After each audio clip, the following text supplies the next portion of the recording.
To be or not to be, that is the question. Welcome to the third talk in the series for those interested in the compatibility of Christianity and science.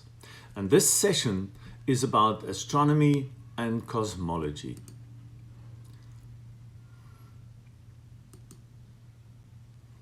Very iconic picture, you remember that? Earthrise over the moon. I think this picture comes from Apollo 8. You remember the signposts, the worldview? The worldview determines what you see, what you believe. It determines your values, your attitude, your behavior. The absolute truth is unequivocal. You either have the truth or you don't. There is no in between. There are no alternative truths or fake news. There's only absolute truth. Remember that nature and the laws of nature are prescriptive and science is descriptive. It describes possibly how nature works and all the intricacies of it, from biology to geology to astronomy, it describes. And operational science is the science that most people think of when they think the word science. Operational. And operational means it is based on observation, on hypothesis, on lots of experiments and measurements, and a thesis. And it's usually in line with the natural laws. Then we have historical science, which is a description of what may have happened in the past, and there's forensics. We discussed it at length in the very first talk of the series. And remember, the purpose of the series of these 6 talks is not a Bible study, it's not an evangelistic outreach, but to provide rational and reasonable arguments for Christian apologetics. Apologetics means defense of what Christians believe.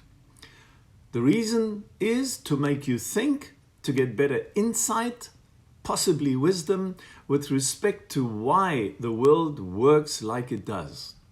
And that you can see the bigger picture here. And the rules and laws of life are a given. We had no choice. You were born, and now you have a life. But what is the ultimate meaning and purpose of it? I hope this whole series makes you think. Explore deeper. Don't take the headline news. So what's the difference between astronomy and cosmology? Well, astronomy is knowledge, a branch of knowledge based on operational science and the laws of physics. It's based on facts. It's based on empirical evidence in accordance with the laws of physics. There are measurements involved, intricate calculations, magnetism, chemical analysis, redshift measurements, heat loss, and lots of other things. Cosmology, on the other hand, concerns the origin and the future of the universe. That's different to astronomy. I hope you can see it here. It's mainly speculation-based by means of numerous hypotheses and thought models, most of which, however, are unverified. There are good models, there's nothing wrong with that, but most of them are unverified. And I'm going to show you a couple. Based on some facts, sometimes, the interpretation, however, is according to a prevailing paradigm. The prevailing paradigm in origin and future is always there is no divine intervention and almost no empirical data as to origin. Yes, there are certain measurements of the cosmic radiation background and things like that, but that still doesn't tell us how the origin of the universe, how it all started, how it progressed, and what the future might be. So cosmology is mainly philosophy. It requires faith, and there's a lot of storytelling. So some examples of astronomy, if we can start there, which is operational science, remember? There are telescopes. There are optic telescopes, there are radio telescopes. We have observed red and blue shift and what all that means. We're not going to go into here because it's all too much, I suppose, for this 3/4 of an hour that we got. The presence of chemicals and water and life on other planets possibly. Measurements, right? Measurements. The Hubble telescope should get a very special mention because it enabled us, outside of the atmospheric conditions of this planet, that we could look very, very deep into the universe. And then we have other things like the Square Kilometre Array, partially based in South Africa, which is these radio telescopes that work in unison.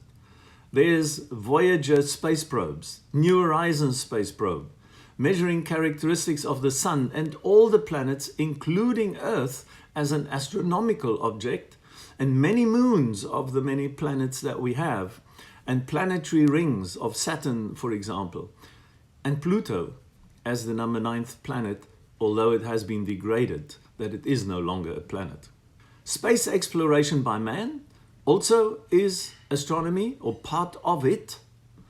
The whole Apollo program, an unmanned spacecraft that went to Mars, and Cassini that went to Jupiter and Saturn, and New Horizon that went all the way to Pluto, and Rosetta and Philae that actually landed on a comet. And that was an amazing feat, scientifically, operationally scientific. Exploring Mercury, Venus, Earth even, as I said, and Mars, and Jupiter, and Saturn, and Uranus, and Neptune, and now also Pluto, and the Sun, in detail with space probes. There are good empirical data coming out of there, and that is science.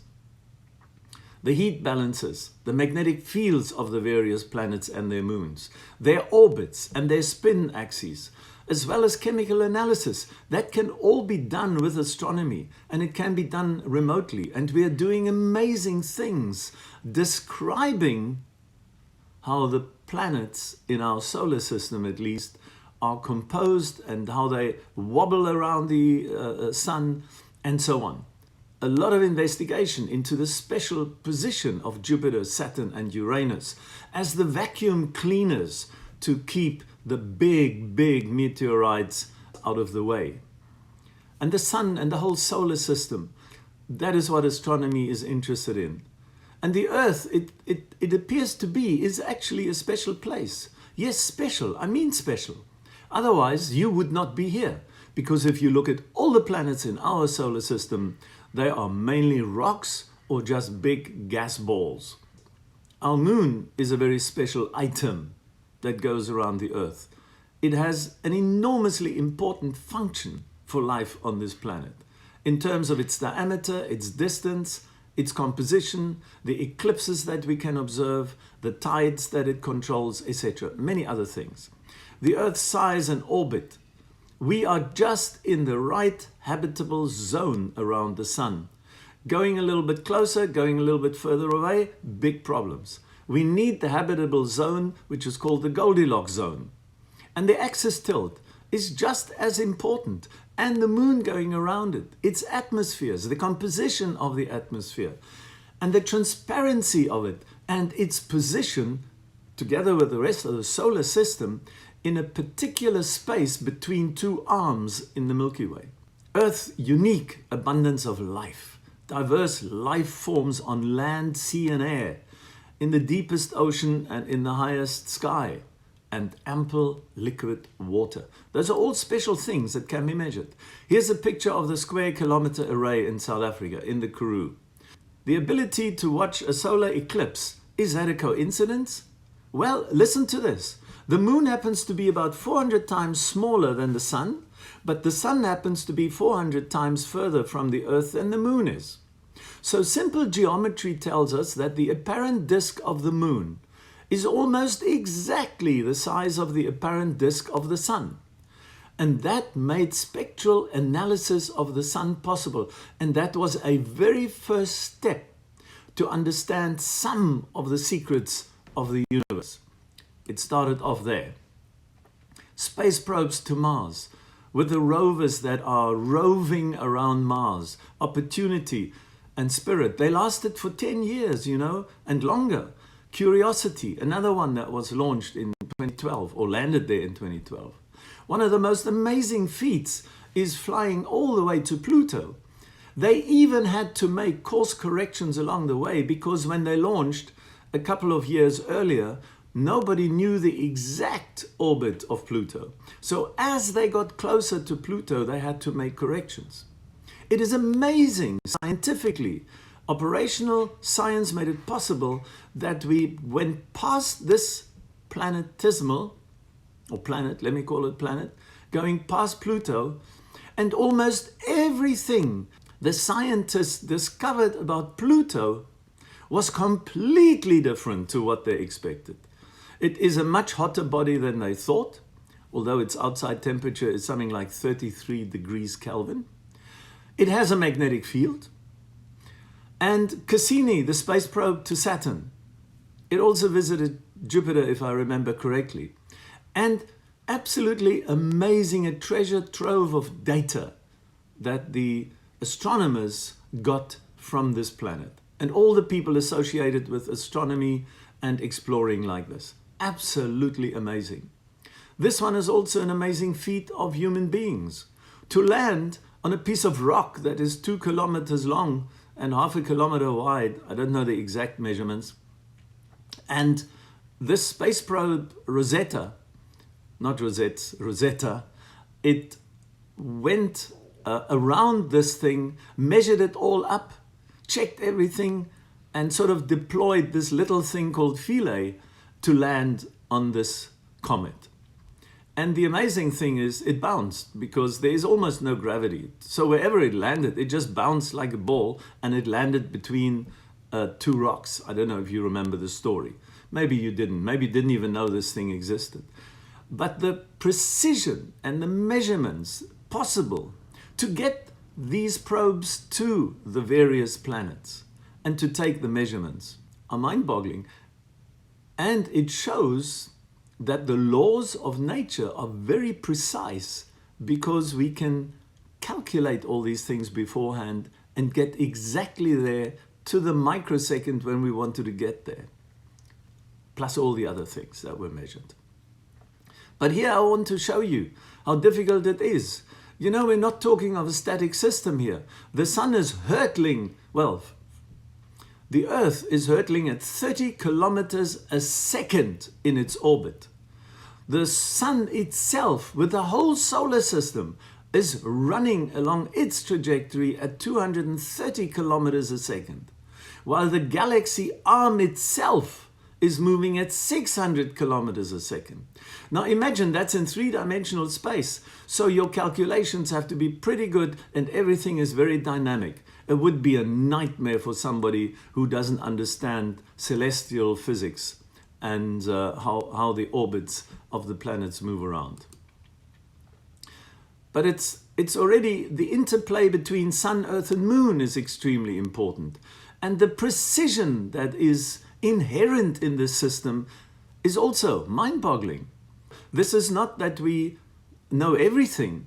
We have very consistent physical laws, and the calculations are possible only because of that. If you look at the tilt of the axis, you know that that is one of the reasons why we have liquid water. That is one of the reasons why we can actually survive on this planet. If the tilt wasn't there, rotational speed of the Earth, namely 24 hours for one revolution, would be less than that or more than that, has an enormous influence on all the details on this planet, from gravity to temperature and other significant aspects. The Earth is uniquely made for life. Due to its gravity, the size of the Earth, the tilt, the nearly circular orbit, its distance from the sun in the habitable zone, remember, the atmosphere, the composition, 21% oxygen, 78% nitrogen, some other gases in there, and the thickness also of the atmosphere is such that light is transmitted easily through it, because that's how photosynthesis can work. if we would be covered in cloud more, then the plants couldn't work. If the plants can't work, we don't have the oxygen. If we don't have the oxygen, we won't be here. And there's lots and lots of water on this planet, and it is liquid water. Earth is foremost a watery planet. And even the characteristics of H2O, of water, are amazing. High specific heat, ideal solvent for many, many other chemicals, essential for biology. The tectonics and volcanoes on this planet are not all bad. They're actually essential. And the crust thickness of our continents is also just right. And you see, you can accept my word here or not. You shouldn't. Investigate it further. That's the whole purpose of this talk, is that you read these things and say, what is he telling us? Investigate it yourself. The existence of the magnetic field around the Earth and the Van Allen belt are absolutely essential. If it wasn't here, we would not be here. We have a large moon that keeps rotational stability of the planet Earth. Very important, and we already talked about the eclipses. The Van Allen belt is one of the main things. Who put it there? It's an enormously important geomagnetic feature without which we would not be here. The other thing is about the sun. We have an ideal sun in terms of levels of energy, intensity, stability. Only about 10% of the suns that astronomers have surveyed actually fall into this category. And we have a young sun, and that's a bit of a paradox. Go into Google, young sun paradox. Have a look what that actually means. We could have been around the blue giant sun or a red dwarf sun.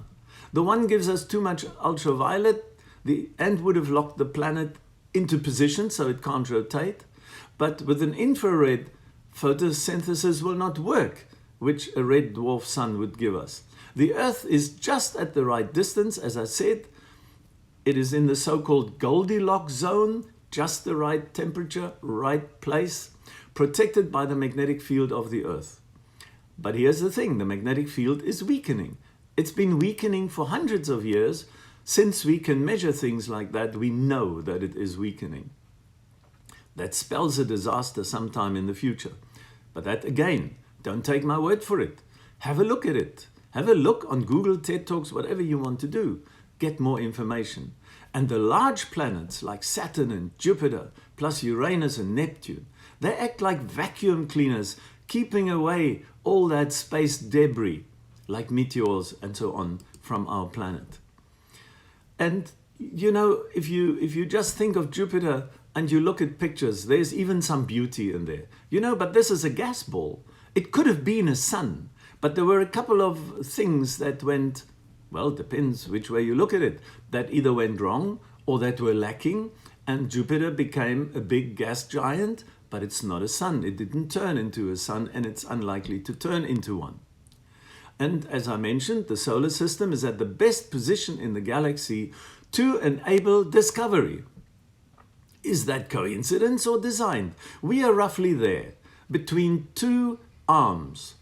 The advantage we have is, if we look in the direction of the center of this Milky Way, we can see the picture B. If we look up or down with respect to this picture, we see a clear sky and we can explore the depth of the galaxy at least in two directions. If we were to be positioned more in the center of the galaxy, then there are very negative implications due to star formation, radiation and supernovas if we were closer to the center of the Milky Way. And there is, I can promise you, nothing small or insignificant of this planet. Yes, it is physically smaller, but if you look at the sun, that gives us all the energy that we need, but there's nothing living on the sun. Is the universe made for us? Well, for the Christians, I say Genesis at least explains that the universe had a cause. Elohim. Genesis 1:1, one of the most profound statements in the whole world, in my opinion. But the point is this. The universe had a beginning.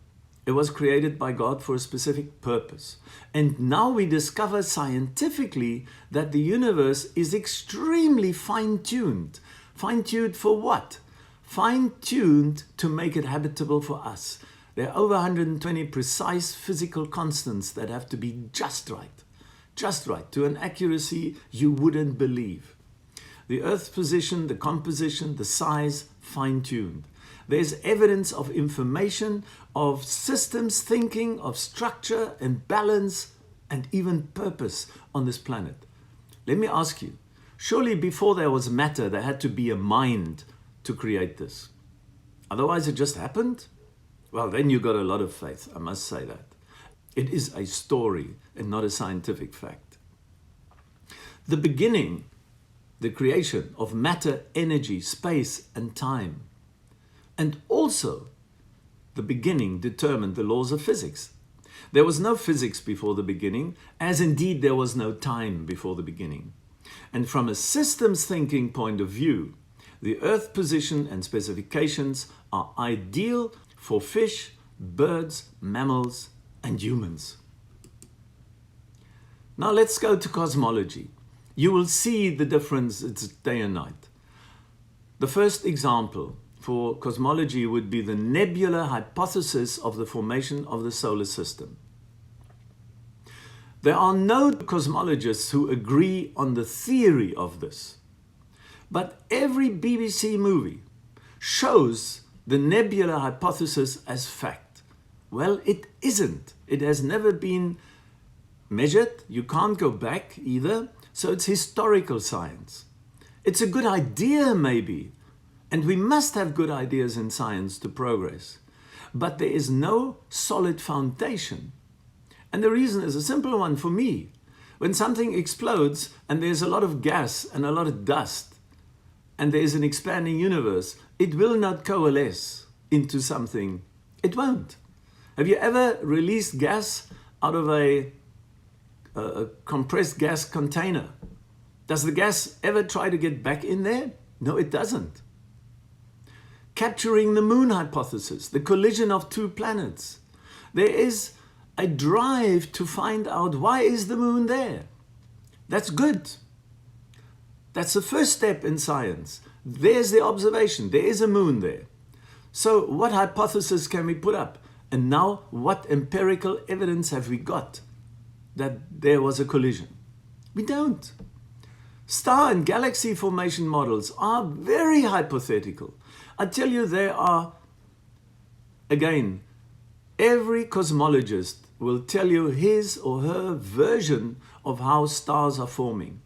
There is no comprehensive idea to explain the formation of stars. In fact, the formation of stars is, according to current knowledge of operational science, actually impossible.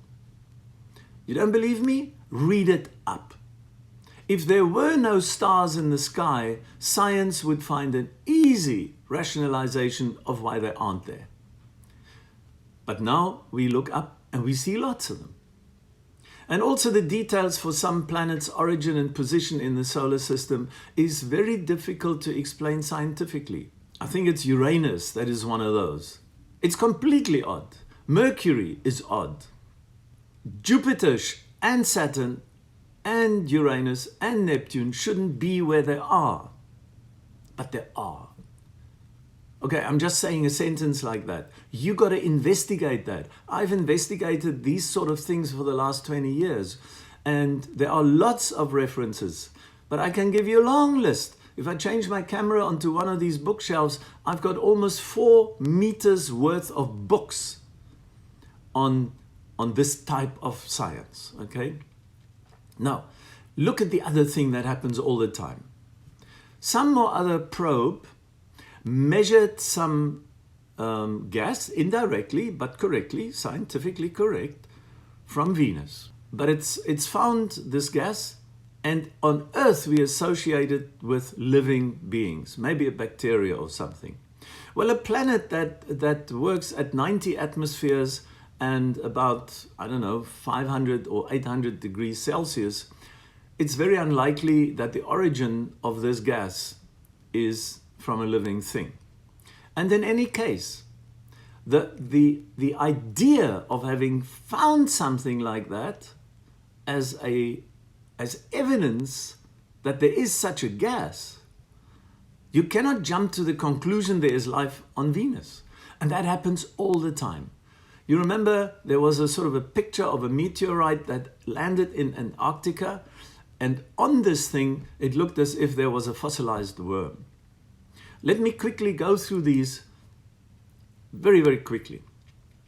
The nebula hypothesis of the formation of the solar system is so unlikely from basic physics because things that explode don't come together spontaneously again.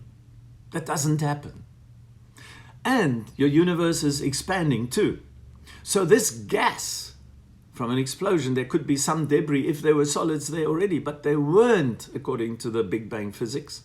So there's a lot of gas, and this gas has to coalesce in some or other form, and then out of that gas that is expanding and coalescing at the same time, which is still possible, you would now have to make solid pieces that bump together and solidify and then later become a sun that then starts a nuclear reaction inside it. There is no evidence for that. It is a great idea, and science must always start off with an idea, but it's not necessarily the truth. Capturing the moon hypothesis and foreign body collisions, absolutely just a story. An idea. Could be, but there's no evidence for it, so we can't call it a theory. Star and galaxy formation models, I've already told you. The big problem is you need stars to make other stars and galaxies. Because the idea is that a supernova makes a shock wave, and through the shock wave condenses the gas, and that now becomes a star from the compression. Well, then you first need a supernova, and the supernova is a star that exploded. So it's a bit like the chicken and the egg, you know. The origin of stars represents one of the most fundamental problems of astrophysics. They have no explanation. So, we do not have a theory of star formation. Never mind a galaxy formation. But it's there. Look at the sky. Look up. You just have to look up. Here is just another picture. Details for some planets' origin and position in the solar system, very difficult to explain. Jupiter should not be there where it is. In fact, Jupiter, if you go into the detail of these hypotheses, shouldn't be there at all, never mind where it is, but it is there. We can all agree with that one. Oh, here's this gas that was discovered, not just on Venus, it was discovered on Jupiter and on Earth. Who knows? Maybe there are other planets that have this gas. Does that mean that there is life on all these planets? No. But it is made out in the news, the headlines. Life found on Mars. The newspaper headline will say, life found on Venus. But having found the gas by spectrometry called phosgene does not imply there's life on the planet. Come on. But I mean, what do the journalists know? They know even less. But you see, detecting the gas is operational science. Detecting this image and taking a photo of it is operational science, even though this meteorite was on the Earth. But postulating life on a particular planet like Venus or Jupiter is not science. And then the other thing are the exoplanets. The idea was in this search for life, you know, SETI stands for Search for Extraterrestrial Intelligence. Now, exoplanets, one thought in the early days, I can't remember when they actually started looking for exoplanets or when they had the ability to do that. That is science, to look out there for star systems that have planets going around them and then having a look in which sort of area, distance, and so on do they fall. But here's the big secret. Here's a picture of the Earth and Mars and Neptune and Jupiter on the right side. And now we have a couple of planets, exoplanets, that were found at other star systems, and look at the size difference. Remember, human beings are, of course, made for the Earth, or the Earth made for human beings. Depends what your paradigm is, your worldview. And also there's quite a bit of artistic license in these pictures of the exoplanets, but that's not really the big issue. The exoplanets, there are over 4,000. The nearest one is 100 light years away. Most of them are between 700 and a couple of thousand light years away. Each one of those so far has not got anywhere near the habitable zone, the right planet, the right sun, etc. So here we are chasing something with a lot of money, which is science in the sense of let's look for it. But if we have found something and we take the Earth and its 120 anthropomorphic, if I can call it that, sort of ideal for human beings parameters, then we lose out on these exoplanets. They're almost all in the wrong place in terms of compared to the Earth. Anyway, exoplanets, let them search, that's fine. Let them do science there, but do not draw conclusions yet if you haven't got experimental, measurable evidence. And the mother of all wonderful thought experiments, number 7, the Big Bang and the string theory, which is based on 11 dimensions, which mathematically you can have n dimensions, who cares? But it's a theory only in that word that is on the slide. It is a hypothesis of which there is very, very, very little evidence other than some good mathematics, but which has never been observed. And multiverses, I don't even want to go there. I mean, talking fairy stories and philosophy, blaming a Christian of the God of the gaps? Come on, guys. Cosmology is one massive gap. Do me a favor. Take a flip chart. Draw the biggest circle on it that you can. And that represents all the knowledge in the world. And now take a pen. You can even take a felt pen and make one dot on that, in that circle. That's about as much as humanity knows about astronomy and cosmology together. And now we draw conclusions from that little spot of knowledge? Good luck. That's not good science. We're all allowed to dream. We're all allowed to tell stories, okay? But there should be a fire and some coffee to tell stories, but not call it science. It is not science. There are 5 Big Bang factors that prevent this Big Bang hypothesis even to work. It cannot be validated. And we're not going to go into the detail. That would be too much for tonight. It's probably already too much. The flatness problem, that the universe should be a little bit more flat or should be a little bit more curved. Mathematical constructs, which is fine. But look what they say. A universe as flat as we actually see it today would require an extreme fine-tuning of conditions of the past, which would be an unbelievable coincidence. Well, they're saying it themselves. It can't be easily solved, this thing, because what is. It's like the planet Jupiter is there. You can't think it away. The horizon problem is another one of those things. If you look left and right in the sky and you measure the two distances, then you get roughly to 20 billion light years or something like that. But there isn't enough time in the supposed age of the universe to fit that in. And the communication between the two ends of the universe is essential for a couple of things. There's another one, the monopole problem. Again, we're not going to go in there. But I want to come to this 4th and 5th point, and then we're done.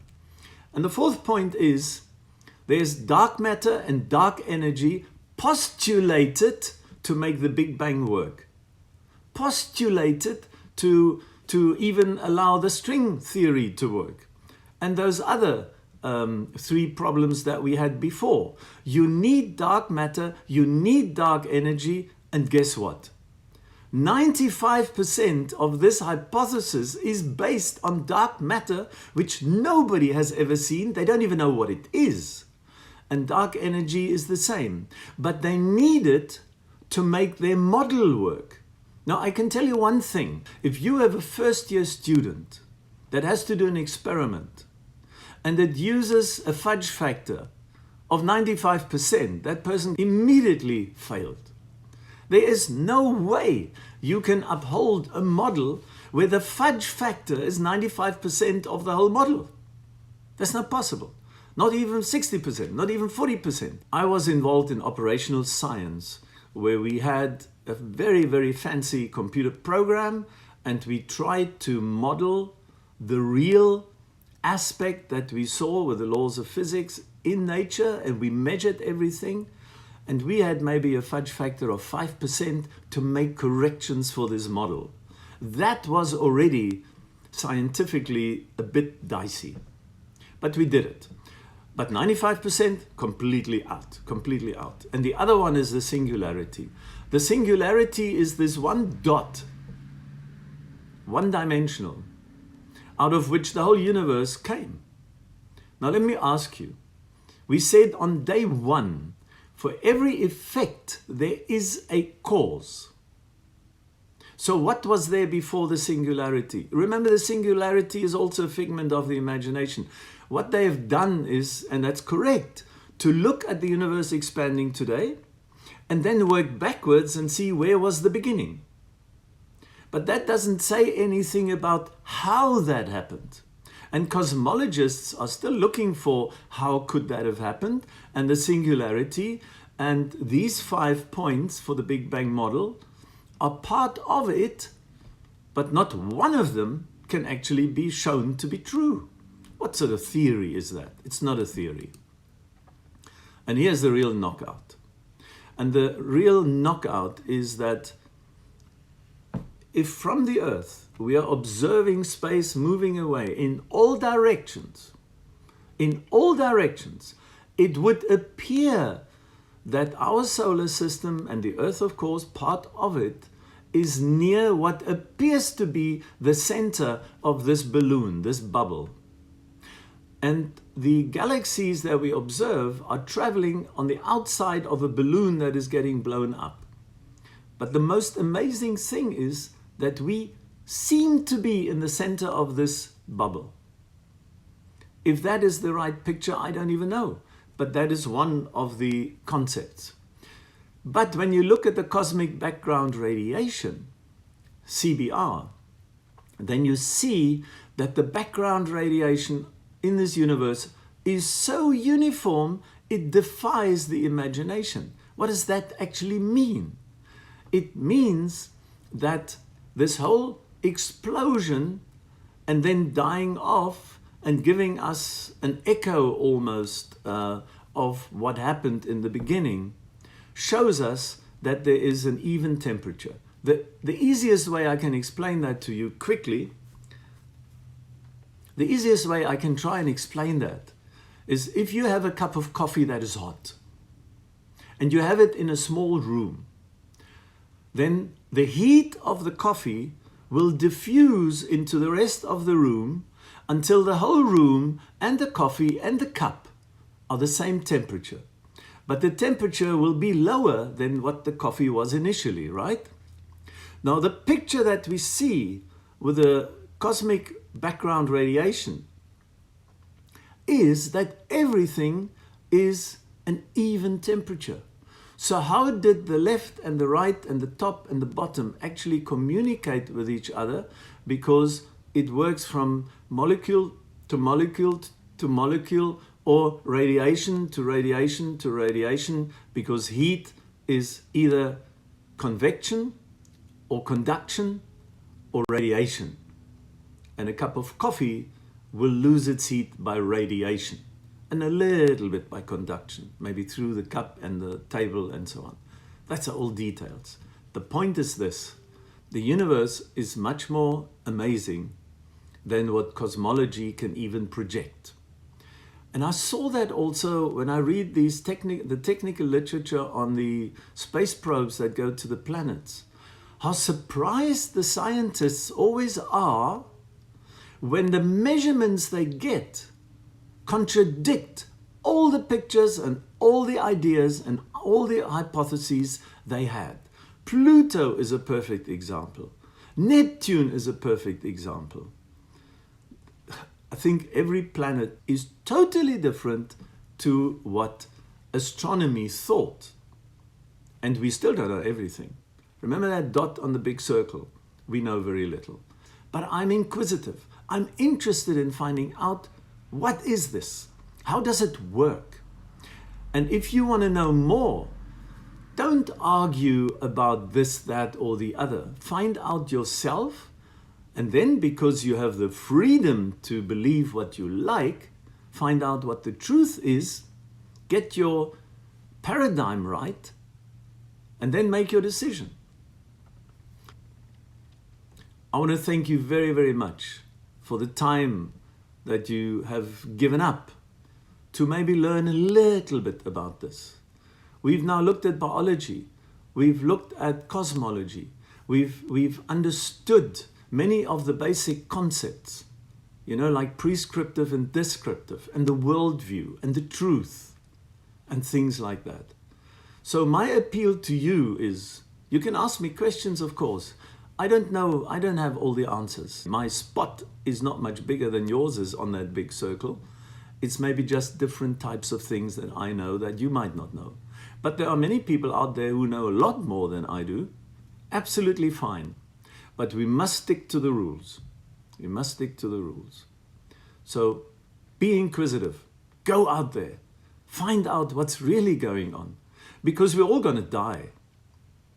And even the strongest atheist will become a believer the moment he's dead.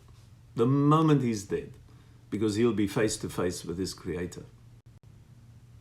You don't believe me? Well, in that case, investigate it. Thank you.